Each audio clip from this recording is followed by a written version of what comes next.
What is going on, everybody? Welcome back to the channel. So today we're going to talk about some Sword and Shield sets and also some SV era sets, because over the past couple of days we've seen some interesting moves if we look at TCG Player. So we'll get into that in this video. And I also just want to say thank you guys for the support on yesterday's video. I'm going to continue doing this series because a lot of you guys asked for it. Even if it takes a lot of work, I'm going to try and do it weekly. I know some people recommended twice a week or every second week.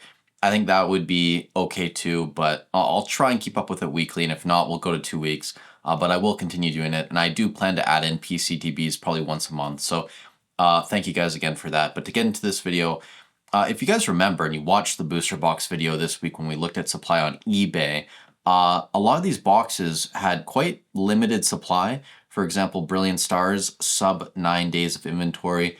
Or excuse me, that was Astral Radiance. Brilliant Stars, sub 6 days of inventory. Evolving Skies, 8.45, and then Chilling Reign was around 15 days, which was a little bit higher.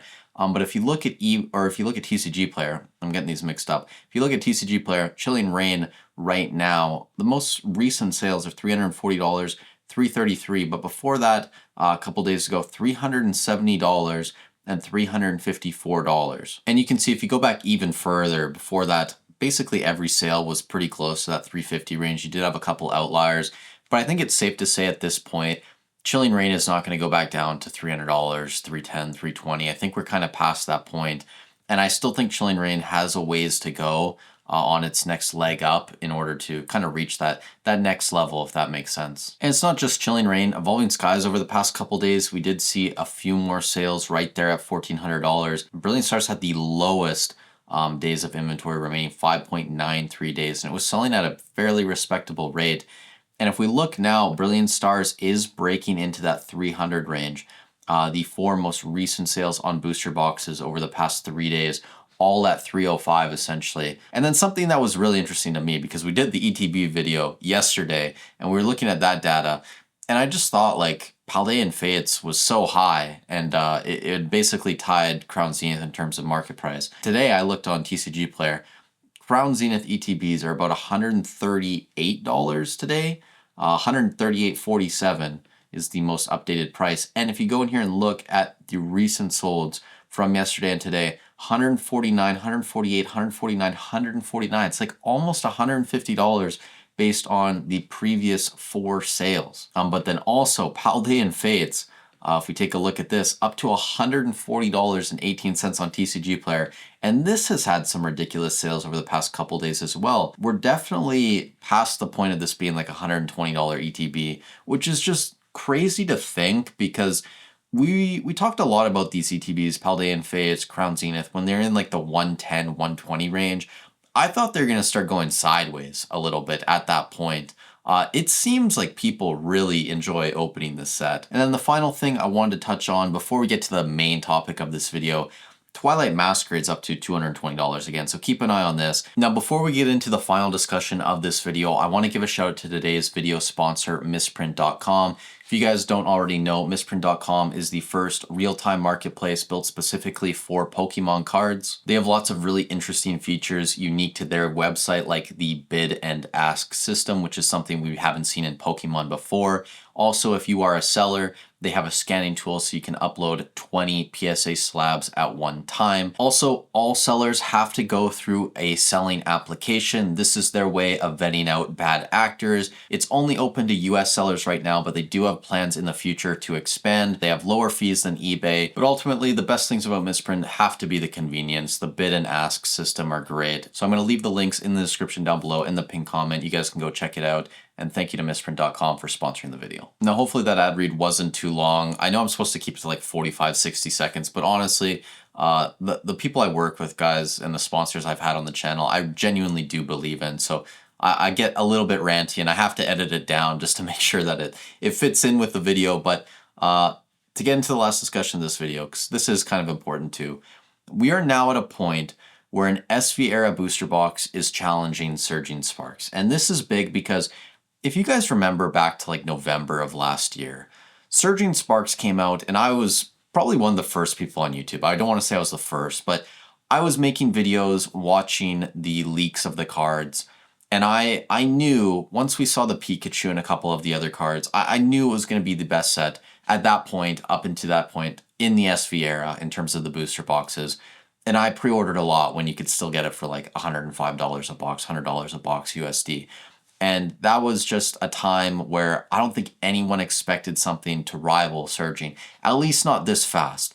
But here we are 6 months later. Paldea Evolved has caught up to the price of Surging Sparks. And what's really impressive about this is that Paldea Evolved does have a top chase. You have the Magikarp in there. But outside of that, you really don't have any second or third best supporting cards.